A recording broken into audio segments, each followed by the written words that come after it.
تعمیر کے اندر دو چیزیں ہیں۔ سب سے پہلی چیز تو تعمیر میں ہے مسجد کو اس کے وجود کے اعتبار سے بنانا۔ مسجد کا وجود جسم یعنی اینٹ پتھر ساری چیزیں لگانے کے بعد تیار کرنا، یہ ہے ایک تعمیر۔ اور ایک مسجد کی تعمیر اس کی تفصیل دوسری یہ ہے کہ مسجدوں کو آباد کرنا۔ تو انما یعمر مساجد اللہ، تو یعمر کے اندر اللہ تبارک و تعالیٰ نے دو باتیں بیان فرمائی ہیں۔ پہلی بات تعمیر مسجد یعنی کہ اس کو تیار کرنا ظاہری شکل صورت کے اعتبار سے۔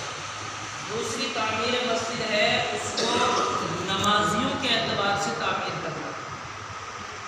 تو اللہ تبارک و تعالیٰ نے ہماری اس مسجد کو جسم کے اعتبار سے تعمیر کرا دیا، تو جن حضرات کا ذریعہ بنا